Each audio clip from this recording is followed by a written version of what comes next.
Hello, children, and welcome to week 4 of online remote learning. Woo! So this is for Social 30-2. It is actually Monday night that I'm recording, which is why my lighting is a little weird because it's getting pretty dark. But I hope you guys had a great Easter weekend, and I hope you found some time to relax. So I'll just go over a few little bits of information for you guys. So if you need to call the school, you still need to make an appointment. That includes your green books and your modules. The hand-in is at the front. If you have not picked up your green book yet, please call the school and we'll figure that out.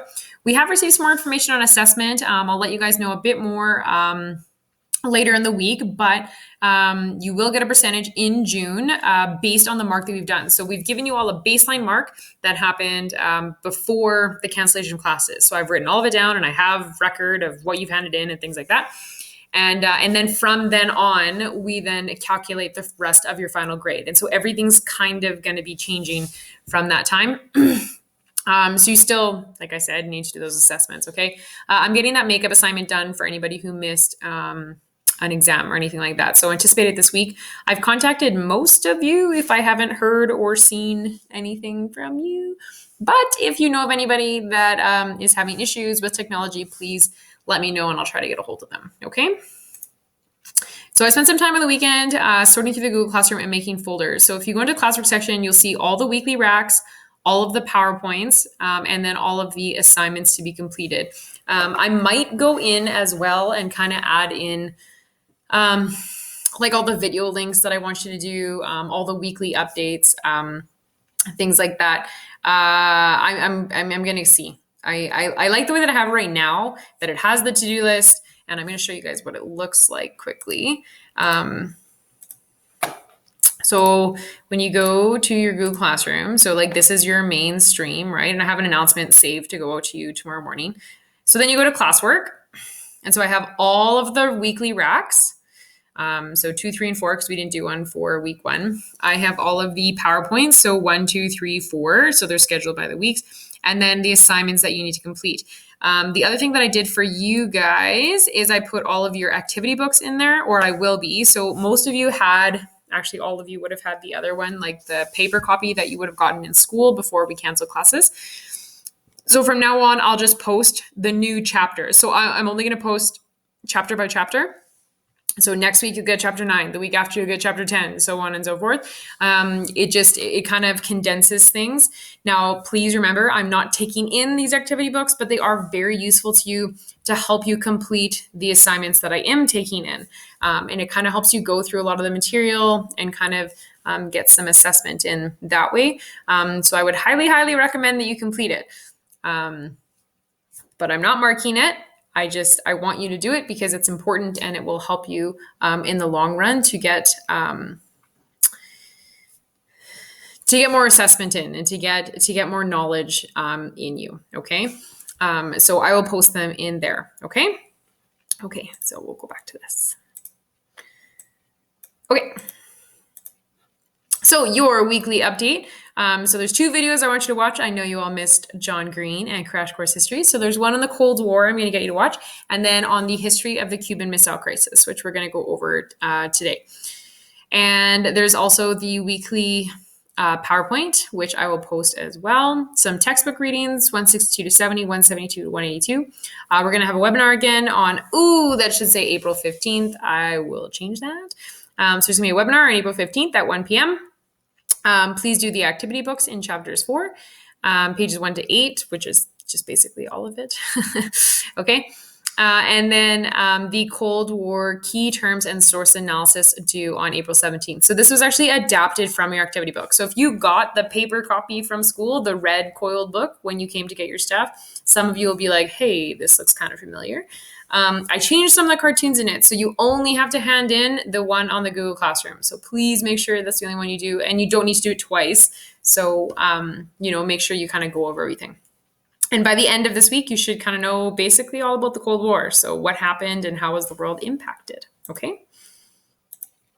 So I'll go through the PowerPoint and we'll look at some key terms. The Cold War.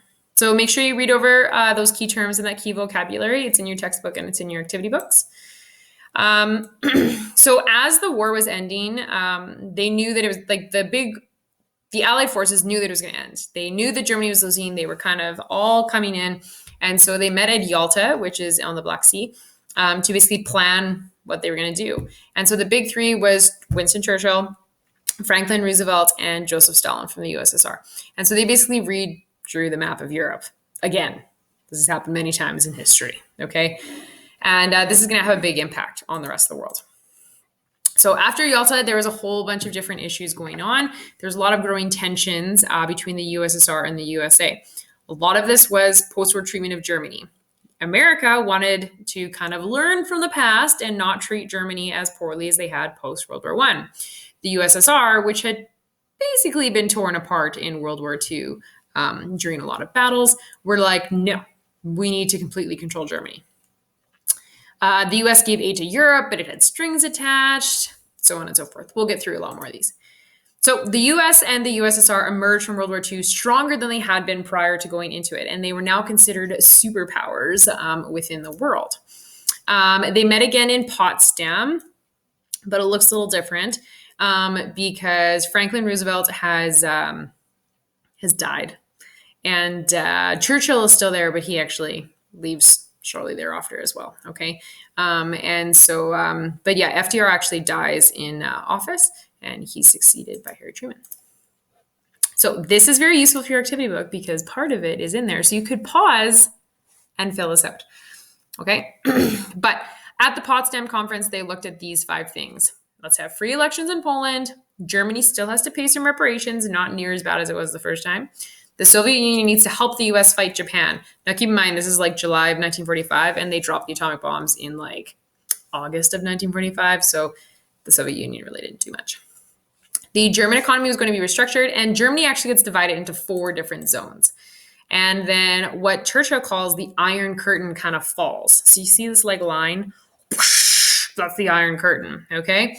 And so it was kind of between the self-governing democratic nations of the West and then the Soviet-controlled communist countries of the East. So the Iron Curtain was, for the Americans, like a barrier to contain communism. And the Soviets actually saw it as a protective measure. Now, keep in mind, Russia had been invaded twice in the first half of the 20th century, both times really, really bad. So they did not want to be invaded again. They wanted to keep out capitalism, keep out fascism. We're good. Okay? Okay, we'll skip that. Okay, so the Berlin Wall. So 1961, they a few other things happened in the meantime, but Germany has been split up, okay, into 4 different zones. And then Berlin, which is the main city, has actually also been split up into zones. So West Berlin and East Berlin. And so what East Germany decides to do, they're controlled by the Soviet Union, is they actually like build a wall enclosing West Berlin, okay? So this, by the way, is also in your activity book, okay? But as this Berlin Wall, goes up, normally we'd spend more time on this in class, so I'll just quickly talk about it. So they're basically completely surrounding them and trying to cut them off of the rest of West Germany, because Berlin is actually solely within East Germany.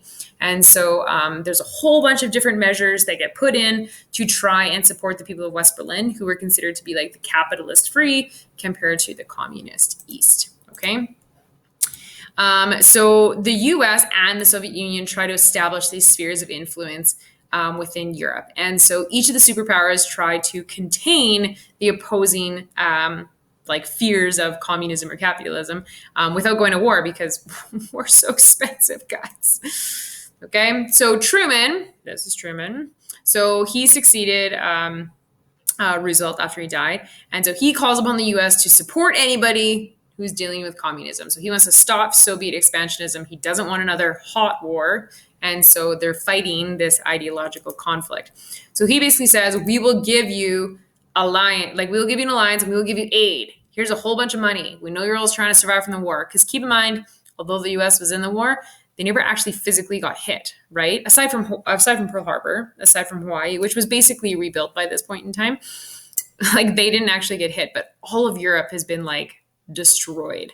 So they have the Marshall Plan and they're like, yeah, we'll give you some money. And yes, it's for everybody, but if you decide to take the money, you have to follow our policies, which is really not cool. So then the Soviet satellite nations are like, hey, this isn't fair. You can't tell us we have to be democratic anymore. So then the Soviets come back and they're like, well, fine, we're going to do something different. So they have the Molotov plan. Yes, like Molotov cocktails. No, still not a bomb. But it's for all the Eastern European nations under the Soviet influence. And so they're like, okay, fine, we'll give you aid too. Here's a bunch of money. Make sure you stay communist. Okay. And so it basically just solidified all of those communist countries because they got all of the aid. And so then there's also alliances. And so NATO is created, which is the North Atlantic. Don't be like my friend in high school who said North American Treaty Organization, her entire presentation, and was really wrong. The North Atlantic Treaty Organization is NATO. So this is any countries that border the North Atlantic Oceans, the US, Canada, and Western Europe. All liberal democracies. Then there's the Warsaw Pact, which is all of the Eastern European countries led by the Soviet Union. And this is all communism. Okay, so now we have the aid plan and now we have alliances. Everybody's kind of splitting up. Okay. So there's a whole bunch of escalating tensions. Okay. We also had to deal with espionage because that's what, I'll go back. So all of this Cold War strategies is kind of what you're going to look over in your text. And it's on page 197. So I'll go over them briefly here. Okay. Espionage is basically spying. Okay. It was very important. And there was actually still spies in the US just a few years ago, still from the Cold War, which is crazy. Deterrence is another method of Cold War where you basically build up your capacity to fight so that nobody actually wants to fight because they know how many nuclear weapons the other side has. And so everybody knew that if a nuclear war happened, basically everyone in the world would die. So they didn't want it to happen, but they wanted to deter the other side by just building up their arsenal, which really doesn't seem like a good decision to me. So an unwinnable nuclear war is called MAD, or mutually assured destruction, which is a pretty good acronym for it. So basically anybody knows that if you fired those, pew, pew, pew, you would die too, which is what happened in the TV show The 100, if you've ever seen it. And if you're bored, it's a great show on Netflix. Okay. Brinkmanship. So we're going to talk about the Cuban Missile Crisis quickly here. So this is pushing a dangerous situation as far as you can without conceding anything to your opponent, which some of you have done in my classroom. So the Cuban Missile Crisis is an example of this. Fidel Castro's socialist revolution, he overthrows the government. I'm sure you've all heard the term Castro before. So he has a whole bunch of different reforms, which are very socialist. And the United States, because they're so close to Cuba, did not like it. And so Cuba and the US are basically like going back and forth. And the US doesn't like it because Castro's really close with the USSR. So the US became very unwilling to trade with Cuba. And it imposes an embargo, which is basically like a trade blockade with Cuba. On the Soviets, on the other hand, supported Cuba and they gave them aid. But they were so far away. And the UN were kind of like, hey, stop. And the United States was like, nah, I don't care. And they just blocked them off. Okay. And so JFK, who's the US president at the time, he became aware that the USSR was actually building missile launch sites in Cuba. And so that's why he imposed a naval blockade in Cuba. Now, the missile launch sites within Cuba with long-range missiles, and I'll show you a map in a bit, could actually hit pretty much the entire continental United States. And so it came super close to war. And finally, a diplomatic breakthrough was reached, but like literally got to the point that like the Soviets had a whole bunch of weapons pointed at the USSR or pointed at the US, and the US was ready to fire a whole bunch of theirs. And it's like they're super close with their fingers on the buttons, and then they stop. And if you've ever seen X-Men First Class, it actually goes through the Cuban Missile Crisis, blaming it on mutants, which is not true. So this is Kennedy and this is Khrushchev, and see they're both sitting on a bomb and they have their fingers on the button. Get it? This is what I do at home now, guys. I miss you. So here's Cuba, and here's where some of the missiles were. So you can see like it could actually hit most of the United States. And so that's why they were so afraid of it, because Russia couldn't hit if they fired from Russia or from the Soviets, but they could hit from here. So this actually led to a period of like relatively peaceful times within the Cold War because everybody became so aware of how close they came to killing everyone, which is nice. But it only lasted like 15 years. A few other things happened: proxy wars, liberation movements. So they never actually fought direct wars, but they fought a proxy war. And so a proxy war is when a superpower fights in another country or provides support to a group which opposes the rival superpower. So this would be like the Vietnam War, the Korean War, Afghanistan. Liberation movements is when a country rebels against the country that colonized it, and then they're usually supported by one of those superpowers. So you can read about that in your textbook as well. So a detente. So like I said, after the Cuban Missile Crisis, everything kind of calmed down. The U.S. is fighting in Vietnam. It's like super expensive and everybody's dying and it's not going well. The USSR is spending way too much money on the arms race, and so they want to slow that down. So it actually did help a bit. So like I said, it really only lasted like 15 years though, so not great. And we'll talk about that a bit more at another time. Okay. So, however, I do want you to make sure you read over SALT 1 and SALT 2 on pages 212. And these are the strategic arms limitations talks that occur to limit this. Okay. So watch these two videos, History of the Cuban Missile Crisis and Crash Course History of the Cold War. Okay. The assignment for this week is about Cold War terms and source analysis. So this is going to help you prep for your essay in a couple of weeks. So please make sure that you complete that. It's due on April 17th. There's going to be a webinar on Wednesday as well. See, like I changed the date here, just not in the first one. It's from 1 to 1:45. And then finally, just message me any questions or concerns you have. I'm so sorry to hear about grad, guys. Like it really sucks. I have no other words for it. It sucks. And so we're going to do everything we can to make September super special for you. But I do need you to still do your work so we can get you to that point, please. I want to get you a high school diploma so badly. So I think I've made contact with almost all of you now. But just keep in mind that like whatever happens in the next few months in September, we will do everything we can to make it so special and to make the day amazing and fun, and you'll get to see everybody and we'll get to celebrate all of you. And that's what we want to do. Like I love grad. I love seeing you guys there, and it's an amazing time, and it sucks that this is happening right now.